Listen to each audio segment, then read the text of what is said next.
Una mujer levanta la mano y le dice que no se mueva si no quiere que le arranquen la ropa, mientras él no deja de pensar, ¿por qué? Al ver a las mujeres amontonándose sobre él, entra en pánico y se pregunta por qué está a punto de ser atacado por un montón de mujeres. La escena cambia cuando alguien dice que hay una salida de pesca con clientes, y él lo repite con duda, sin poder creerlo. Sobresaltado, el joven asalariado suelta de golpe la pregunta de si de verdad es mañana.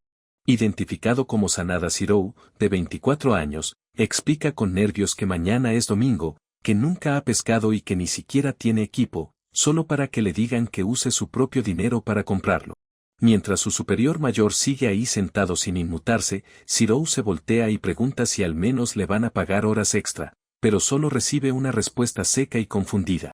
Al salir del edificio con el letrero de Georgia, Shirou se marcha en silencio.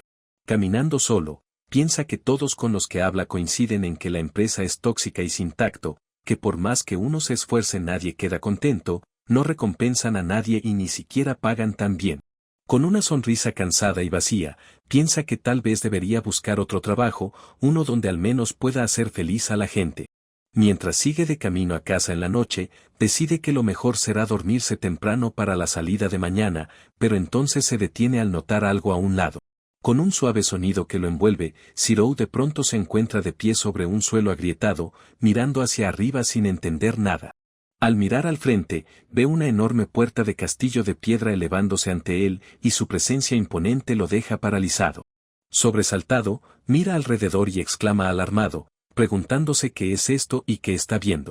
Llevándose la mano al pecho, se pregunta con ansiedad cómo llegó ahí. Luego tartamudea que eso parece un castillo y se cuestiona si de alguna forma terminó en otro país.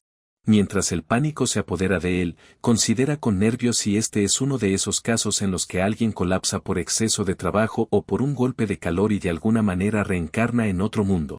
Rápidamente descarta esa idea, se dice a sí mismo que no puede ser eso, y recuerda que despertó el domingo por la mañana y fue a encontrarse con su jefe y el cliente. Tratando de unir las piezas, recuerda subir al bote, empezar a pescar, atrapar una especie de pez plano, y luego escuchar que ese pez plano empezaba a hablar sobre magia de creación antes de que un agujero oscuro se abriera en el océano y lo tragara. Cayendo de rodillas y manos al suelo, resume todo en shock. Básicamente está en otro mundo, aunque se aclara a sí mismo que no reencarnó, solo lo mandaron de golpe. Entonces se detiene y se insiste a sí mismo en que todavía no puede estar seguro de que este sea otro mundo. Intentando calmarse, Shirou logra esbozar una pequeña sonrisa esperanzada y piensa que tal vez simplemente está en otro país. Un fuerte golpe metálico hace que Shirou se quede congelado mientras abre los ojos con alarma. Al instante siguiente, una fila de soldados con armadura le apunta con sus lanzas, y Shirou se pone rígido, con el sudor corriéndole por la cara, mientras los mira en shock. Rodeado por todos lados, levanta rápidamente ambas manos mientras varias puntas de lanza lo inmovilizan contra el muro de piedra. Una de las soldados declara que ya se emitió una advertencia para todos los ciudadanos, y luego lo acusa de ser un conspirador que trabaja con el ejército real. Totalmente alterado, Shirou suelta que no tiene idea de lo que está pasando, y luego repite incrédulo que eso de ejército real y conspirador no significa nada para él. Mientras un soldado se cierne a su lado, Shirou insiste desesperado en que él solo es un simple empleado de oficina de un trabajo tóxico y le suplica que no lo apuñalen. Las soldados reaccionan emocionadas, diciendo que esa es su comandante, mientras otra comenta que Shirou es el primer hombre que llega ahí en mucho tiempo y bromea con que no lo matarán tan rápido. Con una sonrisa inquietante y demasiado cercana, la comandante le dice que no se preocupe, porque no lo van a matar, siempre y cuando la satisfaga. Un soldado agarra a Shirou de la muñeca y lo jala hacia adelante, ordenándole que camine porque se viene con ellas, mientras él tartamudea en medio del pánico y la confusión.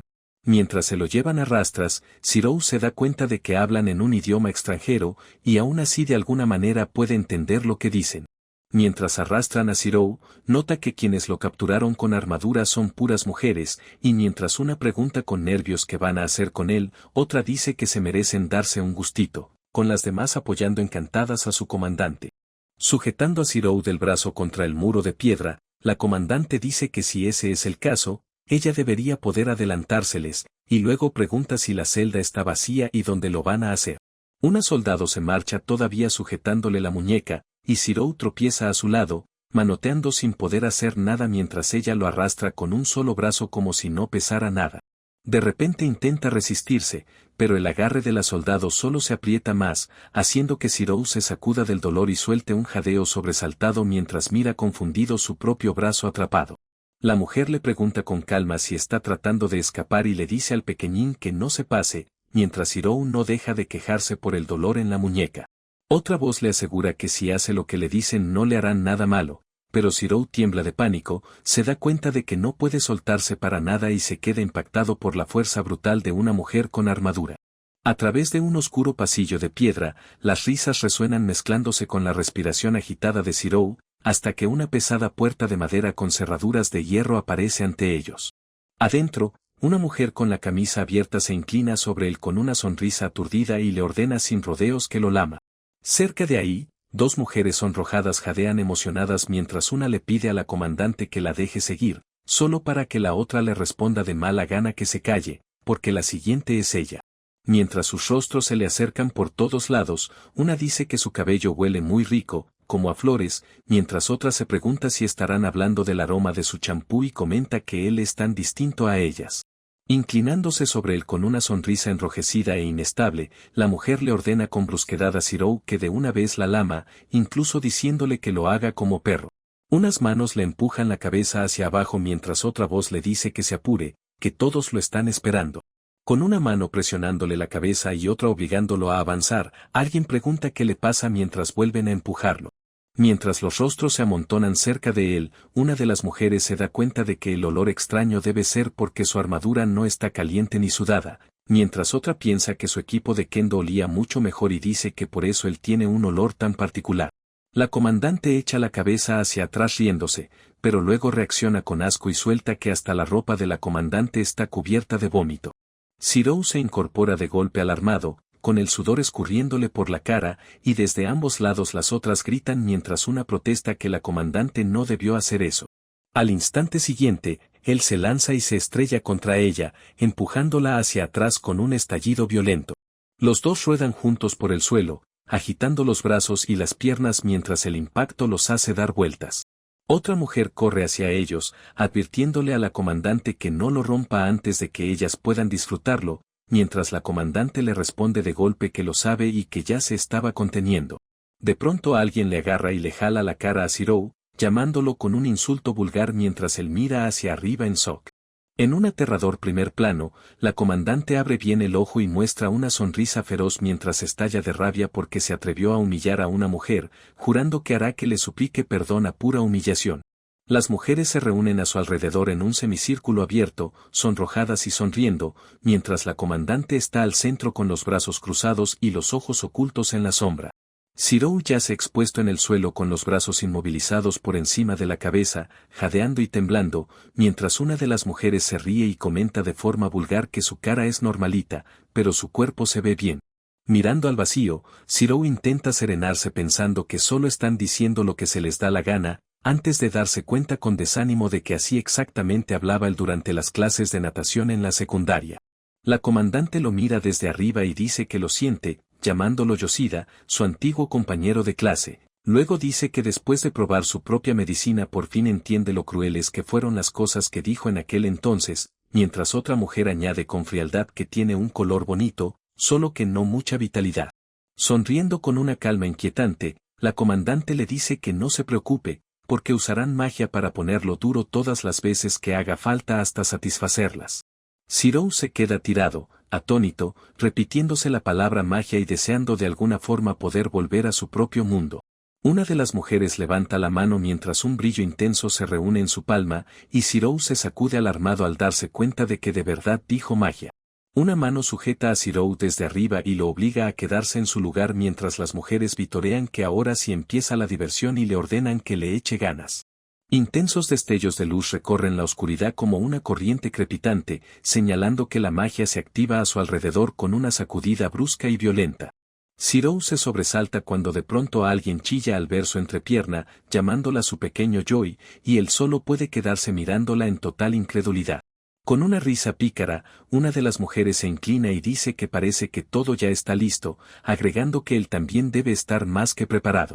Sonrojado y alterado, Zirou suelta a quien se supone que está más que preparado, y luego se pregunta nerviosamente si este es el poder de la magia. Rodeado de caras sonrientes en la oscuridad, no puede hacer más que fulminarlas con la mirada y pensar con amargura que todo esto es culpa de esa estúpida chica de pecho plano que lo trajo a este mundo. El ambiente se rompe de golpe cuando desde afuera resuenan unos pasos, y una voz exige con dureza saber qué están haciendo. En la entrada, una mujer uniformada de aspecto severo mira hacia adentro y exige saber qué hace un hombre ahí. Apenada, una de las mujeres explica a toda prisa que lo encontraron vagando por el patio del castillo, así que lo capturaron y justo estaban por interrogarlo. La oficial repite de inmediato la palabra interrogar con indignación y las reprende, preguntando qué pasó con hacer sus rondas, idiotas.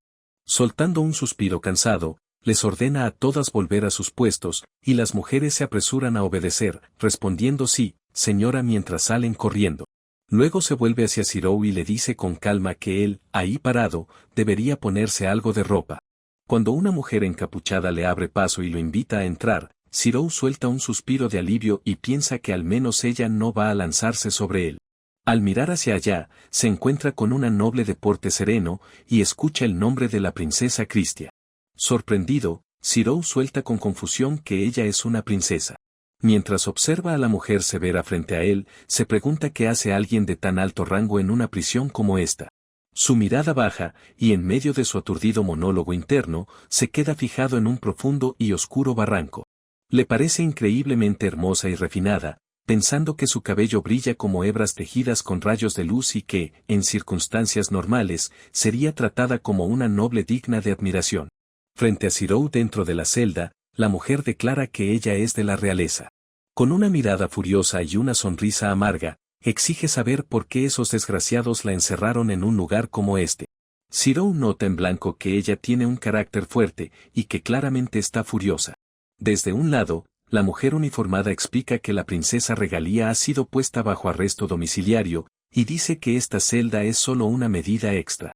La princesa Regalia declara que la guarnición del este sigue viva y fuerte, y advierte que esto no es el final.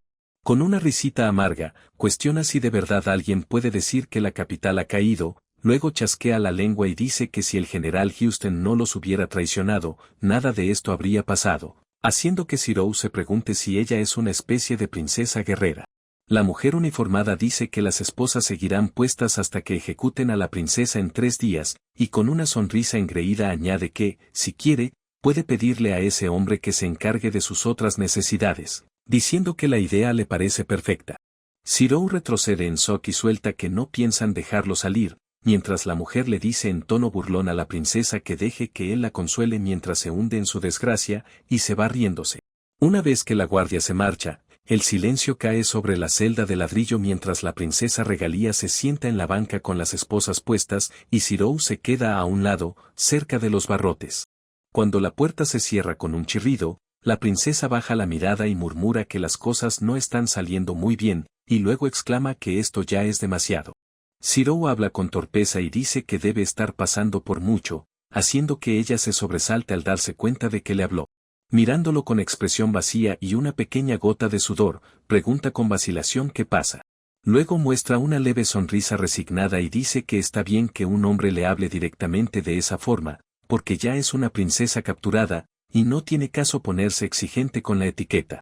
Sentándose frente a ella, Zirou dice que, si se lo permite, tiene unas cuantas preguntas, y cuando ella le responde que adelante, que haga lo que quiera, él empieza preguntando qué es este lugar.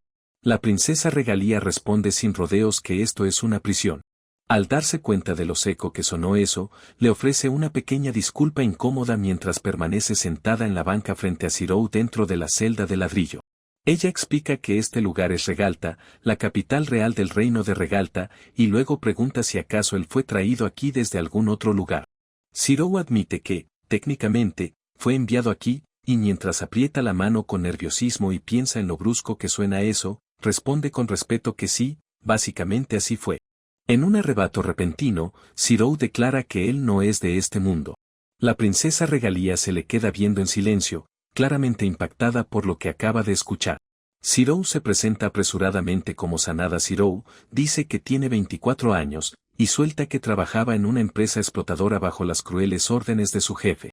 Mientras ella escucha con expresión vacía, la explicación de Zirou va acompañada por imágenes de una tienda de artículos de pesca y de un hombre sobre un bote. Luego sigue diciendo que, después de luchar contra el mareo mientras pescaba, se frotó los ojos adormilados y de repente se encontró en el bote de pesca. Antes de que pueda seguir, la princesa Regalia lo jala de pronto contra su pecho, dejando a Zirou con los ojos abiertos de par en par y totalmente alterado mientras ella lo sostiene con firmeza. Todavía apretado contra su pecho, Zirou se pone rojo y tartamudea confundido, llamándola Su Alteza, y ella le dice con calma que está bien. Con una mirada suave y comprensiva, la princesa Regalia le dice a Zirou que todo está bien, y añade que debió sufrir mucha crueldad para contar una historia tan descabellada con tanta pasión. Mientras Zirou se queda paralizado soltando un sonido de desconcierto, ella sigue preguntándose si estará un poco falto de cariño, o tal vez si le hace falta una mujer mayor, mientras él solo puede pensar, incrédulo, que esperaba que ella le creyera porque en este mundo hay magia y todo eso. Mirándolo desde arriba, ella comenta con suavidad que tiene facciones refinadas y dice que la familia Sanada debe ser de buena posición, añadiendo que no es raro que tenga la mente alterada después de tanta guerra. Sentada contra la pared de ladrillo con Zirou recargado en ella, la princesa Regalia lo acaricia ligeramente y le dice que puede quedarse así hasta que se calme. Avergonzado y sudando, Zirou piensa que esperaba que ella fuera más agresiva, pero se da cuenta de que en realidad es bastante amable. Mientras sus dedos se mueven suavemente sobre él, Zirou nota que su pecho se siente muy bien, y luego piensa que esto es exactamente como si lo estuvieran tratando como a un niño digno de lástima, mientras ella pregunta con una leve sonrisa si está tan nervioso porque es muy lindo. La princesa Regalia sonríe para tranquilizarlo y le dice que no se preocupe, porque no va a inmovilizarlo ni a aprovecharse de él por la fuerza. Al principio sorprendido, Zirou termina admitiendo para sí mismo que en realidad no le molestaría nada si alguien como ella lo abrazara. Sus ojos se abren con intensidad repentina cuando se da cuenta de que, de hecho, de verdad quiere que ella lo haga.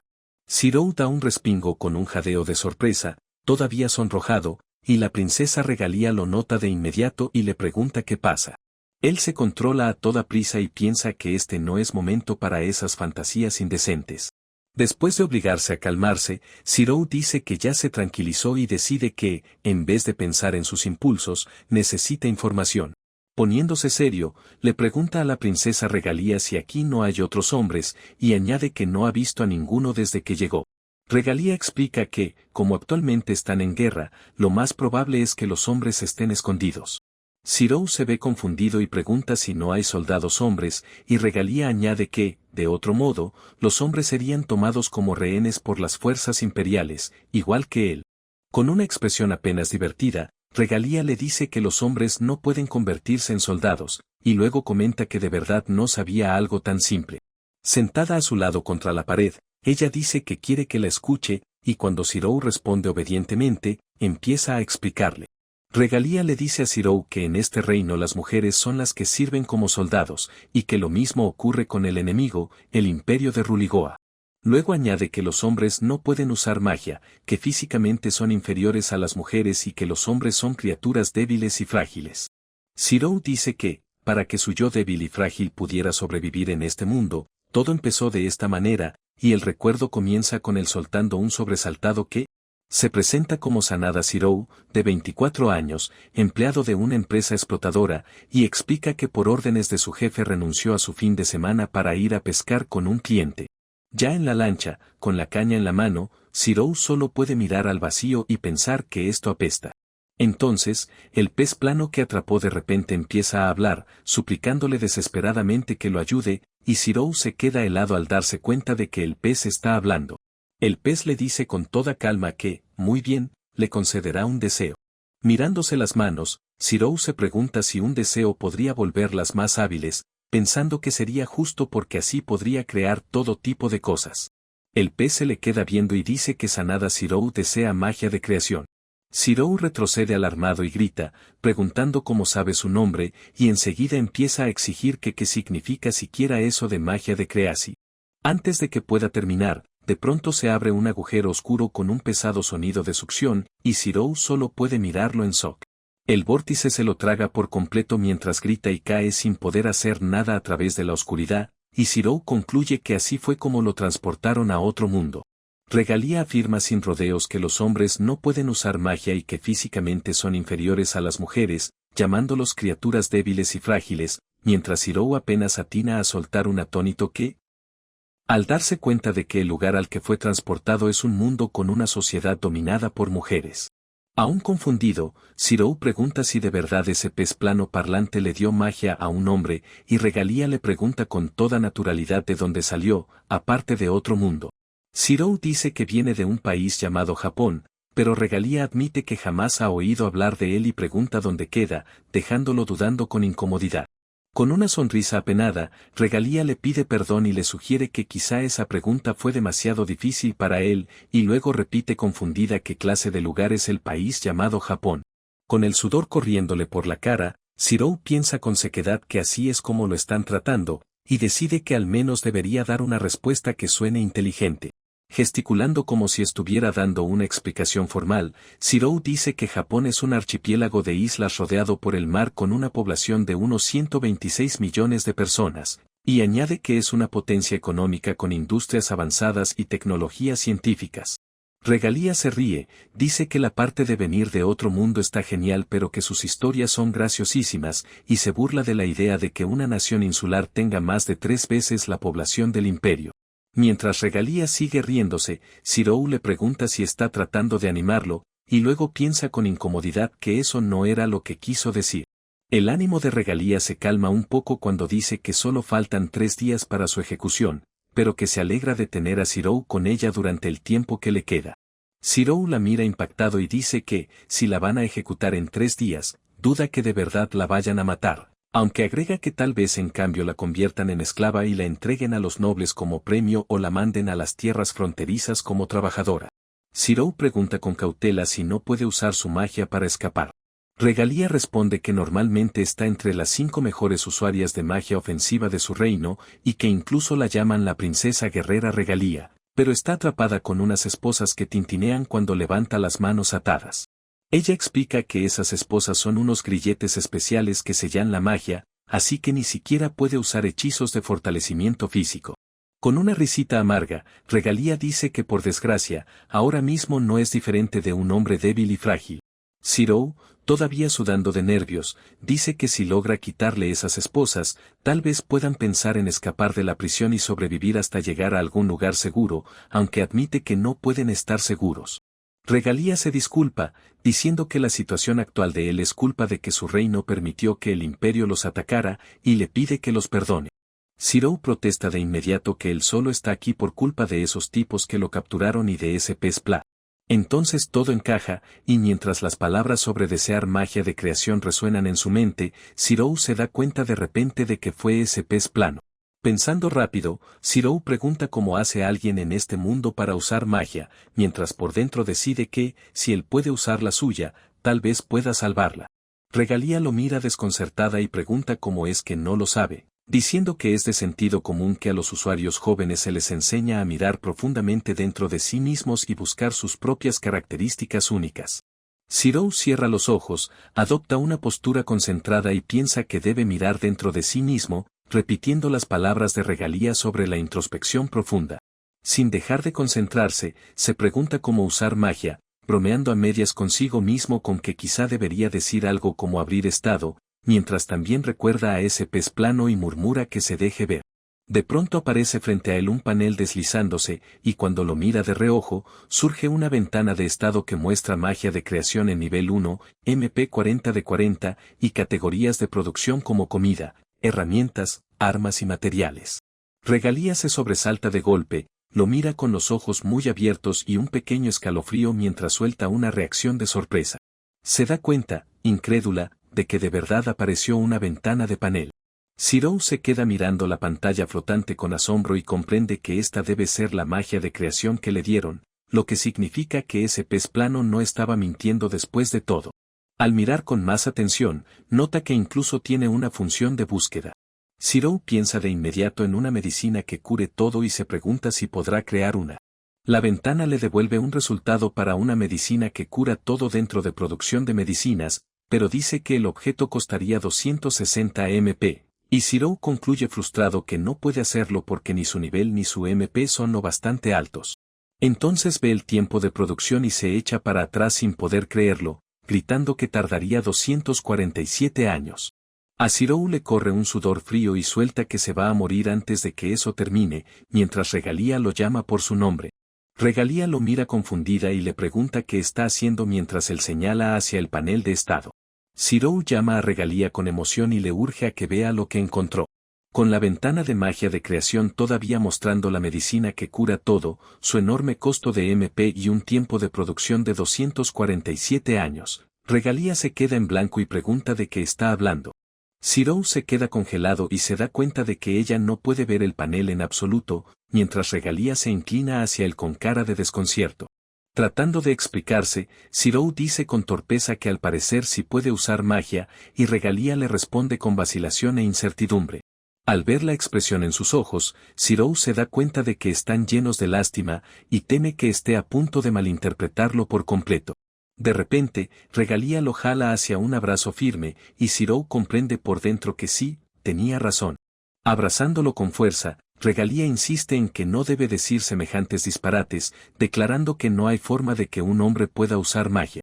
Ella le dice con suavidad que entiende que quiere apartar la mirada de su realidad actual, pero le ruega que no pierda la cordura. Hundido contra su pecho, Zero solo puede pensar aturdido que se sienten increíblemente suaves, casi como dos almohadas.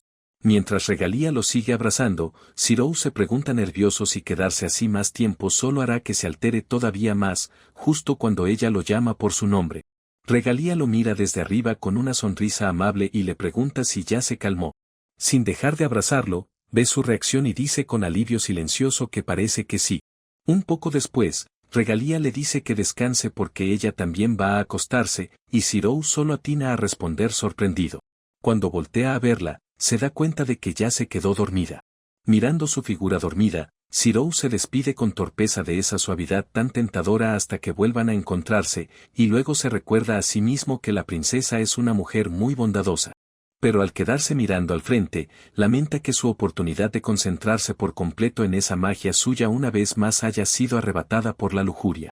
La habitación queda en silencio, con solo la ventana enrejada incrustada en la pared de piedra a la vista. Zero estudia la pantalla y, al revisar las descripciones, llega a la conclusión de que lo más fácil que puede crear ahora mismo es. Al revisar los detalles del objeto, Zero llega a Water Lily que cuesta 4 MP, pertenece a Food Production nivel 1, puede hacerse a partir del oxígeno y el hidrógeno del aire o más rápido desde agua ya existente, y tarda 30 minutos en producir 1000 mililitros. Decide que 30 minutos suena lo bastante poco como para hacer una prueba, y supone que luego podrá acortar ese tiempo subiendo de nivel. Tratando de seguir el proceso, Zero estabiliza las manos, concentra su atención hacia adentro, y el manga marca el momento con un zumbido tenue y vacilante. Mientras se concentra, se da cuenta de que siente como si pudiera percibir su propio pulso y su respiración de una forma totalmente distinta, y se pregunta si así se siente la magia. Entonces levanta ambas manos y llama con fuerza a la magia de creación para que se active, mientras al mismo tiempo duda de si lanzar un hechizo de verdad debería sentirse como disparar magia. En vez de una explosión llamativa, en la pantalla aparece una pequeña opción de Water con un temporizador de finalización que de inmediato empieza a contar desde 29 minutos y 59 segundos. Mirando fijamente la pantalla, Zero nota que el temporizador avanza y se da cuenta de que la cuenta regresiva ya empezó. Se gira sorprendido hacia la pantalla flotante y suelta que de verdad sí era un temporizador. El panel de Water sigue flotando ahí mientras el tiempo continúa bajando, y ahora muestra 22:32 restantes. Con la ventana minimizada a un lado, Zero mira alrededor del cuarto de piedra y razona que, una vez activada la magia, debe seguir produciendo automáticamente, así que aunque deje de concentrarse en la magia, eso no debería ser problema. Al bajar la mirada al suelo, Zero se da cuenta de que su vómito sigue ahí. Tapándose la nariz con gesto de asco, piensa que el olor es increíblemente horrible y se pregunta si habrá algo que pueda usar para limpiarlo. Al ver una cubeta, supone que probablemente eso es lo que se supone que usan como baño. En la sucia celda de prisión, Zero admite que si no hace algo pronto, se va a enfermar en serio, aunque haya sido él quien vomitó. Primero piensa en hacer medicina, pero enseguida recuerda que la droga que lo cura todo no está disponible, luego considera una vacuna o antibióticos, antes de darse cuenta de que al menos puede hacer un lápiz en 47 horas y que si pudiera producir medicina por vía oral, ni siquiera necesitaría una jeringa. La pantalla muestra que la producción de medicina sigue bloqueada, y Zero concluye que, de cualquier modo, ahora mismo es imposible, mientras se pregunta qué necesita para desbloquearla. La tarea del agua sigue en la cola, y el tiempo para completarse ya bajó a 16 minutos con 37 segundos. Mirando al frente sin expresión, con el asqueroso desastre detrás de él, Zero se pregunta cuánto tardaría en hacer un trapo de limpieza y calcula que, después de producir agua, probablemente lo siguiente que necesitará será un trapo o un trapeador, mientras reacciona con amargura ante lo repugnante de la situación. Revisa los detalles y ve que un cleaning rag de Tool Production nivel 1 cuesta 20 MP, está descrito como una clase de herramienta de limpieza y requiere 6 horas para hacerse, dejándolo murmurar para sí mismo. Sosteniendo la pantalla frente a él, Zero supone que sin las materias primas la producción tarda bastante y empieza a preguntarse si habrá algo más que pueda hacer ahora mismo. Cuando el temporizador del agua baja a 8 minutos con 7 segundos, Zero nota a la chica acostada ahí, y después de que ella le devuelve la mirada, piensa en silencio que eso debería estar bien.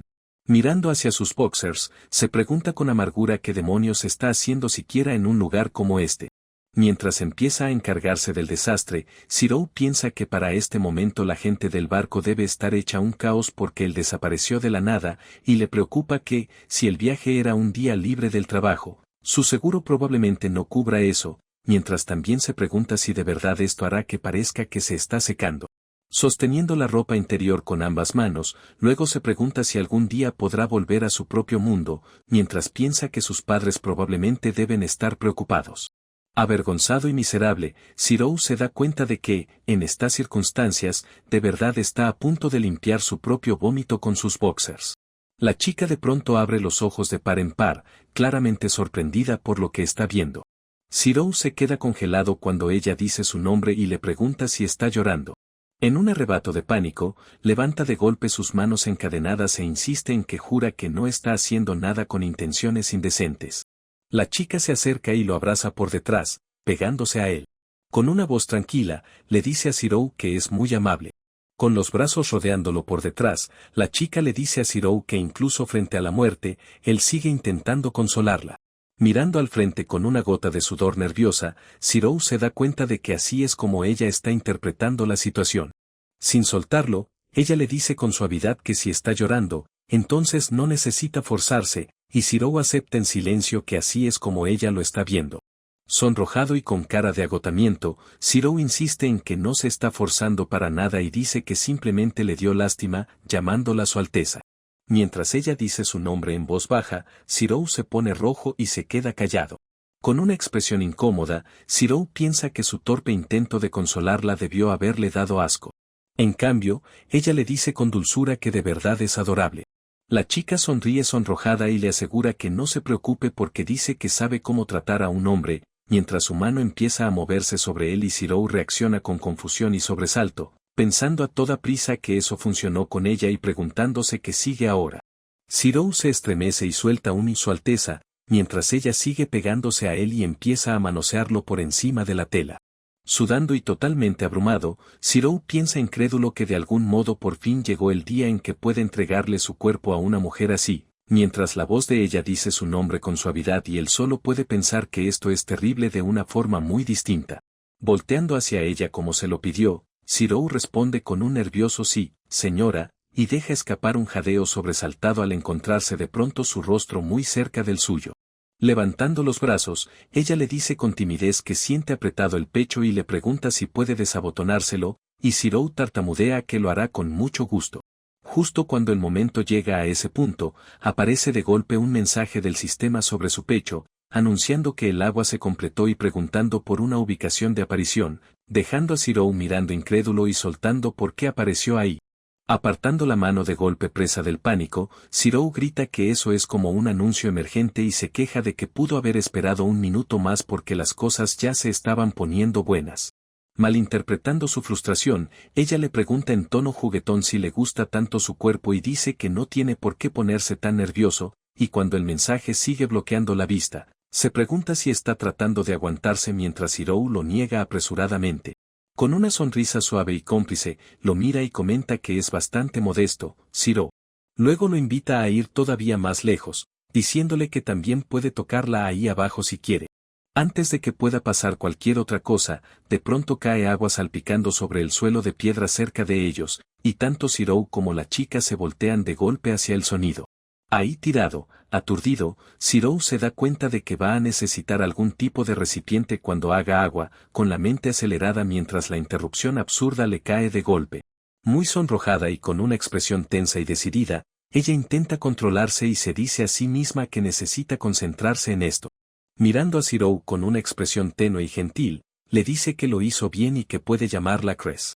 Recargada contra él y con los ojos cerrados, murmura que ahora ya no le quedan más arrepentimientos en este mundo.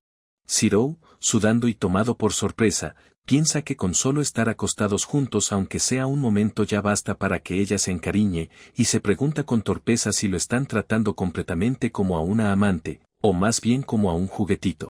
Entonces sus pensamientos vuelven de golpe cuando se da cuenta de que van a ejecutar a esta mujer en 3 días, y de inmediato rechaza la idea de dejar que todo siga así. Sus ojos bajan hacia sus grilletes, y piensa que si tan solo puede quitarle esas esposas, entonces muchas cosas podrían empezar a jugar a su favor. En la noche del segundo día de vida en prisión, Zirou se aparta apresuradamente del catre cuando ella le ordena que se mueva, y responde todo alterado, sí, señora. Ella da un paso al frente y le suelta una patada al catre, desprendiendo con un fuerte crujido un pedazo afilado de madera. Sosteniendo la astilla rota en su mano esposada, la observa en silencio y deja escapar un pensativo mmm. Mientras Zirou la mira en shock y se pregunta cómo todavía puede lograr algo así con sus poderes sellados, ella explica que después de acostarse con él, se dio cuenta de que no quería rendirse hasta el final. Endureciendo su expresión, levanta la madera afilada y declara que la va a usar para cortarse la muñeca. Chris dijo que no podía usar magia de curación, pero si lograba quitarse las esposas, entonces podría usar magia de fuego para cauterizar la herida y detener la hemorragia. Mientras la cadena de las esposas tintineaba levemente, le dijo a Zirou que intentaría romper el hueso con el primer golpe, y luego necesitaría que él arrancara cualquier pedazo de carne que siguiera colgando. Zirou se lanzó de inmediato hacia ella, temblando, se puso enfrente y le suplicó desesperadamente que no se adelantara, insistiendo en que él sin falta le quitaría esas esposas. Sus ojos se desviaron hacia la pantalla que mostraba el tiempo restante para completarse, 1 hora 55 minutos y 28 segundos. Sudando del susto, Zirou se dio cuenta de que el objeto estaría terminado en solo 2 horas más, y pensó que si hacían algo con sus habilidades mágicas, todavía podrían tener una oportunidad. Cress lo miró con una expresión desconcertada e incómoda y le dijo que dejara de decir tonterías, recordándole que los hombres no podían usar magia. Presa del pánico, Zirou le rogó que esperara exactamente 1 hora, 54 minutos y 34 segundos, mientras Cress solo alcanzaba a notar que su petición era extrañamente específica. Sin entender todavía, Cress dijo que de cualquier forma sería mejor escapar en plena noche, mientras la mano de Zirou se acercaba a sus ataduras. Zirou, viéndose agotado pero aliviado por el momento, le dijo que sí, señora, que entendía, y que en 2 horas usarían su plan. Como 2 horas después, Cress volteó a verlo con una expresión tensa y escéptica y dijo que ya habían pasado unas 2 horas. Zirou volvió a revisar la pantalla, que mostraba 27 minutos y 14 segundos restantes, y cuando Cress se movió para actuar, él la detuvo apresuradamente y le suplicó solo 27 minutos más. Mirándolo desde arriba con confusión, Cress preguntó qué estaba balbuceando y cómo podía saber la hora con tanta precisión sin escuchar ninguna campana, mientras Zirou le explicó que tenía un temporizador mágico que solo él podía ver y que podía leer el tiempo exacto en el reloj que aparecía ahí. Cress se quedó viendo el aparato en su muñeca con la cara llena de signos de interrogación, y Zirou aclaró que era un reloj de pulsera.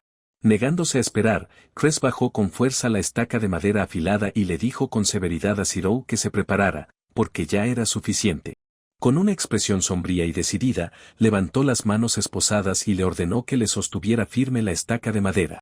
Zirou entró en pánico, con el sudor escurriéndole por la cara, mientras le rogaba que esperara solo un poco más. pensando desesperadamente que tenía que haber otra forma y preguntándose cómo se suponía que iba a ganar otros 27 minutos. Chris, ahora también sudando, gritó su nombre y le suplicó con una desesperación cada vez mayor. Sonrojado y temblando mientras obligaba a salir las palabras, Cyril de pronto le rogó que por favor lo abrazara. Chris se echó hacia atrás, incrédula por el momento en que lo dijo, mirándolo como si no pudiera procesar lo que acababa de oír, mientras él se inclinaba hacia ella a pesar de sus ataduras. Con la cabeza baja y la voz temblorosa, Cyril admitió que le daba miedo arrancarle la muñeca a Lady Cress, y le rogó que le diera valor haciendo eso por él. Cyril, soltando un cansado dijo que entendía. Chris, con las mejillas apenas sonrojadas pero hablando con firmeza, declaró que si ese era el caso, entonces le daría valor, mientras Cyril se quedaba atónito de que su petición desesperada de verdad hubiera funcionado. Al instante siguiente, varias prendas salieron volando una tras otra. Pegándose a él, Chris dijo que ya que ella había dado el primer paso, a él no le molestaba, ¿verdad? Mientras Cyril, sonrojado y aturdido entre sus brazos, murmuraba que el piso de piedra estaba frío. Sonriendo con suavidad, Chris le dijo que entonces lo calentaría, y mientras Cyril la miraba embobado, solo podía pensar que de verdad era muy cálida. Abrumado por lo agresiva que Chris se le estaba lanzando, Cyril entró en pánico, sudando y soltando de golpe que, si seguían así, iba a terminar en un instante. Incluso mientras el temporizador mostraba que solo quedaban 22 minutos y 3 segundos, Cyril se decía desesperadamente que tenía que mantener la defensa hasta que terminara y rogaba por solo 22 minutos más. Entonces el reloj emitió un alegre tintineo cuando la pantalla llegó a 0, anunciando que el tiempo restante para completarse había llegado a 0 horas y que el proceso se había completado, pidiéndole que designara un punto de aparición. Tirado ahí, sonrojado y jadeando, Cyril se quedó mirando en shock y pensó qué coincidencia tan increíble, ya que él también estaba a punto de terminar exactamente al mismo tiempo, y luego se preguntó con torpeza si eso significaba que lo había hecho bien. Con una expresión tensa y una gota de sudor en el rostro, Cress dijo que ahora era momento de prepararse, y Cyril llamó a Lady Cress. Sonrojado pero sereno, Cyril le pidió que mirara esto y dijo que designaría sus manos abiertas como el punto de aparición. Con un pequeño pop, una larga herramienta de metal apareció sobre sus dos palmas. Cress se le quedó viendo con los ojos muy abiertos, apenas logrando soltar un atónito que, sudando del shock, soltó que era una lima y preguntó si de verdad había aparecido de la nada, mientras otra voz comentaba alegremente que definitivamente se había sorprendido. Mientras Cyril revisaba la pantalla, se dio cuenta de que por fin era eso y explicó que había empezado a fabricar una lima con su magia de creación desde el día anterior. La pantalla la identificaba como una lima de nivel 1 dentro de producción de herramientas, mostraba su magia de creación en nivel 1 con 4 de enero de 2000 de experiencia, su MP en 36 de 40, decía que la lima costaba 46 MP, la describía como una herramienta de acero templado con finas hendiduras, daba un tiempo de producción de 36 horas y señalaba que usar una barra de hierro como materia prima reduciría el costo a 25 MP y el tiempo a 28 horas. Una nota apuntaba hacia la ventana con barrotes, indicando que se había usado como materia prima una barra de hierro que ahora había desaparecido. Levantando la lima, Cyril le dijo con orgullo a Cress que la había hecho para cortar sus ataduras, y luego le preguntó qué opinaba ahora de su magia de creación. Chris se frotó un ojo, alterada y sudando, y empezó a responder con torpeza que, bueno, eso era porque, antes de quedarse callada en confusión. Levantando un dedo con expresión inexpresiva, preguntó si él era una chica, y cuando Cyril protestó que eso era imposible, ella le recordó que antes había visto su cuerpo, ¿o no? Por las silenciosas paredes de piedra, una serie de agudos sonidos de shriek empezó a resonar de repente por toda la habitación. Respirando con dificultad, Cyril le dijo que siguiera solo un poco más y que intentara separar la cadena jalándola, mientras los agudos sonidos de raspado seguían resonando. Con ambos brazos alzados dentro de las esposas, Cress dio un tirón repentino y la cadena cedió con un chasquido metálico. Ocultando los ojos tras su cabello mientras soltaba una risita tensa, Cress dijo que la resistencia mágica ya no era efectiva y elogió a Cyril por su excelente trabajo. De inmediato estiró una mano y, con un fuerte estallido, golpeó la pared mientras Cyril observaba desde abajo en silencio y totalmente atónito. Mirando a través de los barrotes, Cress notó a una guardia desplomada en el suelo al otro lado de la celda y se dio cuenta de que estaba dormida. Después de un clic, explicó que era niebla del sueño y dijo que esa mujer no despertaría hasta la mañana, y luego añadió con calma que era hora. Chris le pidió a Zero que se moviera hacia allá por ella, y él respondió obedientemente, sí, señora, aunque se veía confundido. En cuanto él le despejó el paso, Chris salió disparada hacia adelante y destrozó la barrera con una fuerza explosiva, mientras Zero gritaba detrás de ella.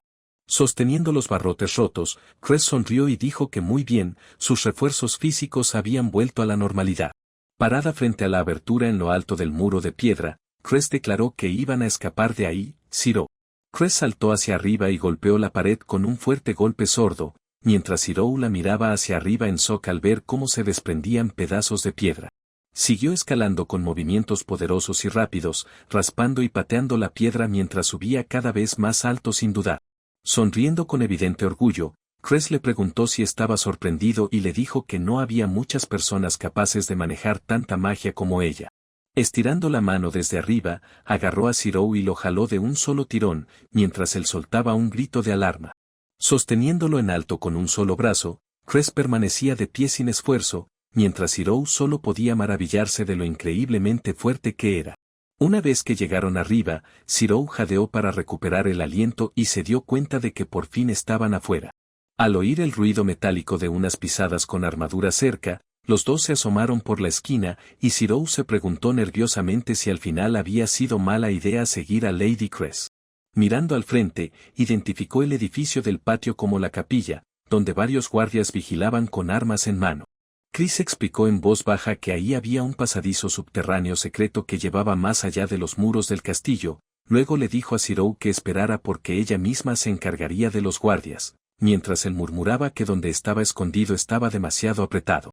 Antes de que Zero pudiera detenerla, Chris salió disparada en una feroz embestida hacia la capilla, y él solo pudo pensar que quizá habría sido mejor quedarse en la celda. Chris se lanzó contra los guardias como un borrón, impactándolos tan rápido que los cuerpos y las armaduras salieron volando por toda la escena. Al ver ese caos, Zero se echó para atrás y pensó que no podía ser, pero enseguida se convenció de que, si se hubiera quedado atrás, seguramente habría acabado en una situación todavía peor. Al final se decidió, salió corriendo de su escondite y gritó que iría con Lady Cress. Los dos se metieron en la capilla, donde Zero se encontró frente a una estatua de bronce colocada sobre un pedestal decorado cerca del altar. Cuando el mecanismo retumbó al cerrarse detrás de ellos, Zero volteó alarmado y advirtió que la entrada se estaba cerrando. Mientras avanzaban por el túnel oculto, Chris explicó que ese pasadizo llegaba hasta la base de la estatua de bronce en el parque Mont Seine y que desde ahí se dirigirían hacia el puerto Fillappe. Zero repitió torpemente esos nombres de lugares tan extraños y admitió que no tenía ni idea de qué estaba hablando, mientras Chris, con toda calma, dijo que ahí conseguirían un bote pequeño y se irían al este. Luego le preguntó si había entendido, y él obedientemente respondió que sí. Al escuchar ese plan, Zero se dio cuenta con inquietud de que otra vez iban rumbo al mar.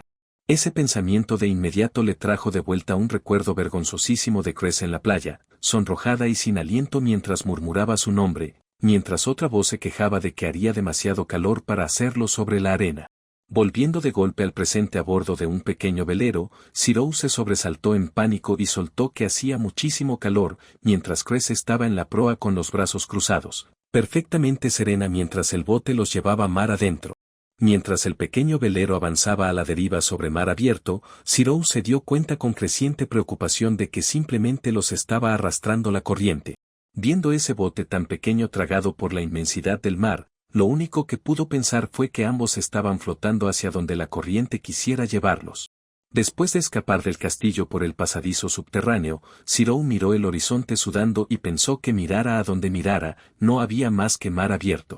Incluso después de llegar al puerto, siguieron topándose con soldados imperiales, pero cada vez que Lady Cress se encontraba con ellos, los hacía pedazos con la fuerza de una guerrera salida del infierno.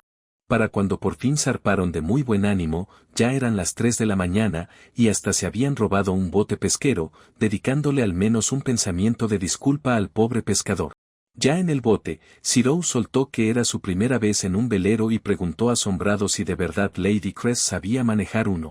Cress respondió con una pequeña risa y una mirada tranquila, claramente divertida por su pregunta. Pero mientras el bote iba solo sobre el agua, Zirou se dio cuenta con ironía de que, si alguien planeaba robar un bote, normalmente uno esperaría que supiera navegarlo, y en cambio ellos solo se habían dejado arrastrar por la marea hasta terminar ahí. Con los brazos cruzados y el rostro firme, Cress admitió que ninguno de los dos podía hacer nada al respecto. Entonces Zirou de pronto notó una extraña pantalla que contaba regresivamente hasta cero con un mensaje que decía que el agua había completado su fase de recarga y estaba comenzando una forma de convergencia, y lo único que pudo hacer fue reaccionar sorprendido de que el agua ya estuviera lista. De repente apareció una olla salpicando agua, y Zirou se dio cuenta de que la había creado mientras dormía, además de que esa sería la ubicación de aparición. Mirando la olla, Zirou notó que hasta había creado sal, y entendió que el agua a su alrededor podía convertirse en agua de mar en 5 minutos para que al menos pudieran evitar deshidratarse, aunque solo costaba 2 MP y daba muy poca experiencia. Al revisar el estado de su magia de creación, vio que su experiencia de nivel 1 había subido a 59 de 100, y calculó que, gracias al archivo y a la olla, la mayor parte de su progreso hasta ahora había venido de fabricar herramientas. Luego pensó que podría intentar hacer pan, razonando que aunque normalmente usaba 6 MP y tardaba 1 hora, con el agua y la sal ya listas debería tomar solo 50 minutos, que aún así seguía siendo más rápido que amasarlo y hornearlo él mismo. Con una pequeña sonrisa de satisfacción, Zirou empezó a entender el patrón al darse cuenta de que los MP que gastaba al crear cosas se recuperaban a razón de 1 punto por minuto, siempre y cuando no estuviera usando magia activamente. Con los ojos abiertos de emoción, decidió que iba a crear cada vez más cosas útiles, sobre todo porque parecía que su habilidad estaba a punto de subir de nivel. Volteándose hacia Cress, Zirou le dijo con entusiasmo a Lady Cress que el agua ya estaba lista, y ella respondió con una sonrisa tranquila y amable de agradecimiento. Chris le dijo a Zirou que gracias a él parecía que podrían sobrevivir durante mucho tiempo, y con calidez lo llamó su ángel guardián. Sus palabras de inmediato hicieron que Zirou se imaginara ridículamente a sí mismo como un ángel guardián brillante, con halos sobre la cabeza y las alas completamente extendidas. De vuelta en la realidad, Zirou se puso rojo y se tapó la cara con las manos, murmurando incrédulo porque lo habían llamado ángel guardián, mientras Cress lo molestaba dulcemente diciendo que era demasiado lindo. Todavía alterado por que le dijeran lindo, Zirou pensó que tal vez ya se estaba acostumbrando, cuando de pronto alguien gritó su nombre. Cress se enderezó de golpe con una expresión atónita y una gota de sudor en el rostro mientras gritaba que podía ver una isla. Zirou dirigió la mirada al horizonte de inmediato, sin poder creerlo, y soltó en shock que había una isla, preguntando dónde. Cress agarró los remos al instante y les metió toda la fuerza, haciendo que el pequeño bote se impulsara hacia adelante entre salpicaduras rápidas mientras remaba con todo. Atrapado entre la velocidad y el rocío, Zirou hizo una mueca y pensó asombrado que ella era absurdamente rápida. Mirando al frente entre el agua que salpicaba, Zirou dijo que creía distinguir algo a lo lejos, y luego se dio cuenta emocionado de que de verdad era una isla. Por fin se dejó ver la costa, una playa curva de arena, con elevaciones rocosas detrás, vegetación densa y árboles tropicales balanceándose. Recostada con alivio mientras abrazaba a Zirou, Cress declaró que estaban salvados y llamó a ese lugar un verdadero paraíso tropical, y Zirou estuvo de acuerdo en voz baja. Al instante siguiente, salió disparada con un silbido y de un salto se trepó directamente a una palmera. Posada allá arriba con varios cocos en los brazos, Cress dijo que aunque tenían la magia de creación de Zirou, asegurar comida seguía siendo la clave para sobrevivir, y Zirou solo pudo pensar que sus capacidades físicas estaban más allá de lo absurdo. Cress dijo que debían poner los cocos a la sombra, y Zirou estuvo de acuerdo mientras el montón era dejado en el suelo con un suave crujido. Luego dijo que debían revisar la zona, explicando que si alguien vivía en la isla podrían preguntar dónde estaban, pero si la isla estaba deshabitada, también podría haber monstruos mortales. Eso hizo que Zirou vacilara mientras repetía para sí mismo la palabra monstruos, y luego reconoció con inquietud que este era el tipo de mundo donde de verdad existían. De pronto algo gelatinoso tambaleándose entre la hierba llamó su atención, y alarmado preguntó si eso era un slime, mientras Cress preguntaba con calma si era la primera vez que veía uno. Zirou admitió que solo los había visto en videojuegos, y Cress inclinó la cabeza confundida cuando él soltó de golpe el término videojuegos. Avergonzado, se corrigió y dijo que se refería a cosas como pinturas, comparándolo con haber visto slimes en ellas. Cress explicó que los slims eran inofensivos a menos que alguien se acercara demasiado y los asustara, porque entonces podrían lanzar fluido digestivo, y si ese fluido no se lavaba de inmediato, ardía e irritaba la piel. Aliviado, Zero entendió que ese era su nivel de peligro, mientras Cress añadía que los slims eran monstruos útiles porque comían y descomponían los desechos humanos y la basura. Al escuchar eso, Zero estuvo de acuerdo enseguida en que no debían matarlos sin necesidad, mientras el slime solo se quedaba ahí temblando. Mientras ambos estaban de pie mirando al frente, Zero dijo que si simplemente caminaban por la playa, deberían poder darle toda la vuelta a la isla. Mientras observaban la línea costera, Cress señaló que había bosques y rocas que se metían en el mar y que la playa que seguía se veía bastante cubierta de vegetación. Entonces ella de repente le dijo a Zero que se subiera, y él solo pudo devolverle la mirada completamente confundido. Antes de que pudiera procesarlo, Cress se lo cargó a la espalda y salió disparada hacia adelante de un solo salto, llevándose a Zero por el aire con ella. Mientras atravesaba los árboles a toda velocidad sin detenerse, Cress le dijo que se sujetara bien, mientras Zero se aferraba a ella en completo pánico. Avanzando a toda velocidad, Cress declaró que así era más rápido, y Zero solo pudo gritar de vuelta, incrédulo, que no podían estar viajando en serio sin tocar el suelo. Las ramas y las hojas seguían azotándolos con fuerza brutal al pasar, y Zero tartamudeó que eso era peligroso. Colgado de cabeza y apenas manteniendo el agarre, Zero gritó, y Cress preguntó qué pasaba y le dijo que no se soltara. Con un grito de pánico, Zero soltó que sí se estaba sujetando, mientras Cress seguía completamente imperturbable a su lado.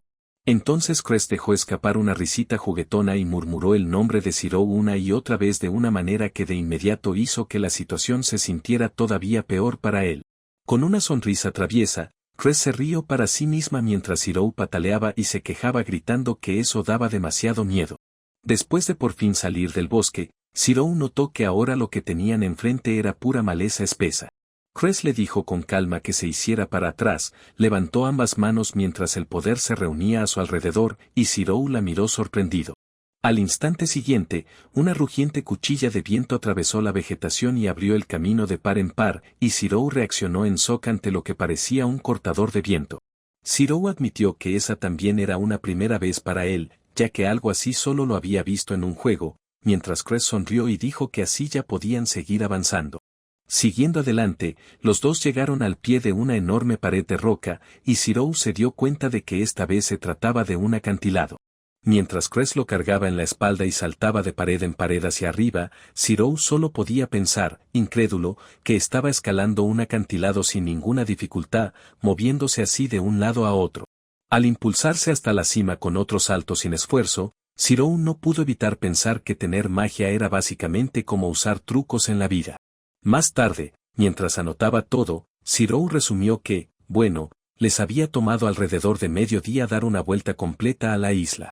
Juntando toda la información, Zero concluyó que la isla parecía deshabitada, sin señales de civilización humana, con un perímetro de unos 25 kilómetros. Una pequeña montaña central de menos de 200 metros de altura, slims como únicos monstruos, huellas de animales comunes, vegetación abundante y frutas que parecían ser del mismo tipo que las de su propio mundo.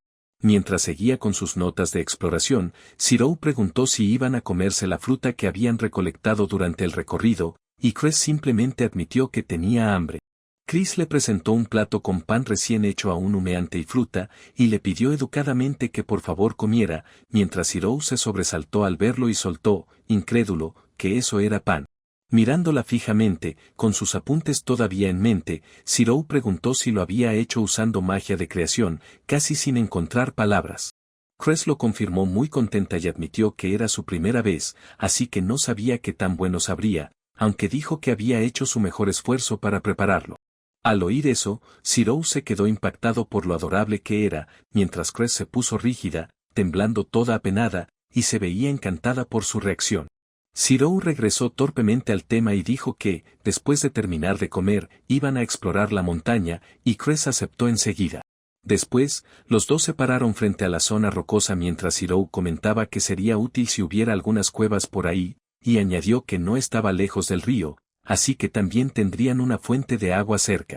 Al observar la pared desnuda del acantilado, Zirou se dio cuenta de que no había cuevas convenientemente ubicadas y murmuró que todo era pura roca maciza. Cress respondió con calma que no era un problema, diciendo que si no había cuevas, simplemente podían hacer unas. Antes de que Zirou pudiera procesarlo, la pared de roca se partió y se movió entre una ráfaga de crujidos, dejándolo mirando en shock y soltando un desconcertado que. Mientras empezaban a hacer la cueva, Zirou dijo que primero volvería a la playa por el agua y la comida, comprobando si ese plan estaba bien. Mientras Zirou se iba por los suministros, el acantilado siguió resquebrajándose a sus espaldas, con trozos de piedra cayendo mientras Cress continuaba excavando la cueva. En la playa, Zirou regresó cargando agua y comida mientras pensaba para sí mismo que ya no sabía qué era más impresionante, la magia de Lady Cress o su puño rompepiedras. Cuando regresó, Cress lo recibió animadamente y le dijo que había vuelto rápido, agregando que justo acababa de terminar adentro. Zirou entró y vio que el interior ya estaba amueblado con una gran mesa de piedra y asientos a juego. Cress le preguntó qué le parecía, explicando que creía que ese espacio sería suficiente.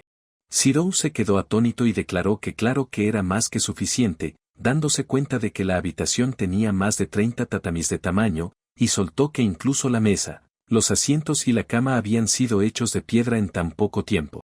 Cress se rió con timidez y, sonrojada mientras se abrazaba a sí misma, dijo que no le había costado tanto trabajo, mientras Zirou notó su reacción apenada. Después de contemplar el refugio terminado, Zirou se dirigió a Lady Cress y le preguntó qué pensaba hacer de ahí en adelante. Sentándose, Cress empezó recordándole lo que le había dicho en el bote. Chris dijo que sospechaba que habían navegado hacia el sureste, y que si seguían avanzando hacia el este, tarde o temprano llegarían a tierra y luego se reunirían con las tropas de defensa fronteriza en el castillo Bagwanda, aunque admitió que no tenía pruebas. Chris dijo que, según el último informe que había escuchado, las fuerzas del castillo Bagwanda habían sufrido un golpe enorme por parte del ejército imperial y se habían visto obligadas a retirarse, y que aunque seguían en plena batalla, por ahora bien podría llamarse un estancamiento. Luego añadió que dentro de las resistentes murallas del castillo había tierras de cultivo fértiles y suficientes provisiones para durar 10 años, y lo tranquilizó diciendo que estarían bien con solo llegar ahí. Al escuchar eso, Zirou pensó para sí que si alguien tan fuerte como Krista lo decía, entonces tenía que estar bien. Aún así, añadió que iría a conseguir unas hojas de palma para cubrir la cama. Cress dijo de inmediato que mientras él reunía esas hojas de palma, ella revisaría por los alrededores del río para ver si había animales que pudieran comer. Con una pequeña risa, explicó que, después de todo, una persona no podía mantenerse con energía comiendo nada más fruta. Zirou respondió que él también buscaría algún material vegetal que pudiera usar para hacer bolsas de recolección. Cress se sentó en la cama de piedra con una sonrisa suave mientras los dos quedaban de acuerdo en sus siguientes tareas. Más tarde, después de encontrar unas enredaderas adecuadas como material de tejido, Zirou revisó la receta de la bolsa de almacenamiento, que decía que era un objeto de producción de herramientas de nivel 1, usaba 24 MP, creaba una bolsa de almacenamiento tejida con fibras vegetales, tardaba 8 horas en producirse y podía reducirse a 4 horas usando enredaderas o plantas similares como materia prima. En el bosque, Zirou se dio cuenta de que una vez que terminara el pan que estaba haciendo, su experiencia subiría 6 puntos, y después de eso haría la bolsa de almacenamiento. En el bosque, Zirou apretó el puño y se dio cuenta con alegría de que ya casi llegaba al siguiente nivel. Mirando sus manos, se dijo a sí mismo que si podía subir de nivel, entonces algún día sería capaz de hacer todavía más cosas. Pero al quedarse mirando a la distancia, repitió esa palabra para sí mismo, y la idea de algún día de pronto cargó con una pesada incertidumbre. Cuando regresó, Zirou avisó que ya había vuelto. Adentro, Cress se dejó caer sobre la cama recién preparada y le mostró emocionada a Zirou que con eso podrían dormir cómodamente esa noche, mientras él notó que solo había una cama y pensó, un poco apenado, que su entusiasmo por dormir juntos desde el principio todavía lo hacía feliz. Riendo con satisfacción, Cress dijo con orgullo que definitivamente era mucho mejor que la cama que tenían en la prisión. Zirou estaba a punto de decir que, por cierto, había algunas cosas que quería hablar con Lady Cress sobre el futuro, cuando ella de pronto lo interrumpió con una, cierto. Con expresión apenada, Cress admitió que no había podido encontrar nada bueno y dijo que lo sentía si le había hecho ilusionarse con cenar carne esa noche. Mientras Zirou se dirigía a ella, Cress continuó diciendo que incluso después de salir de esta isla, no creía que pudieran evitar la guerra, y añadió que mañana necesitaban conseguirle proteína, diciendo que ella definitivamente se encargaría de lograrlo. Entonces, levantando la mirada hacia él con una expresión firme, Cress le pidió que por favor la dejara ahí. Cuando Zero empezó a hablar sobre el futuro, Cress alzó la vista hacia él y le preguntó de qué estaba hablando. Zero admitió que no podía pelear en una batalla y dijo que solo terminaría retrasando a Lady Cress. Mientras lo pensaba bien, reconoció que Lady Cress ciertamente era fuerte, pero que incluso con esa fuerza una vez había sido capturada, y si seguía protegiéndolo, temía que ella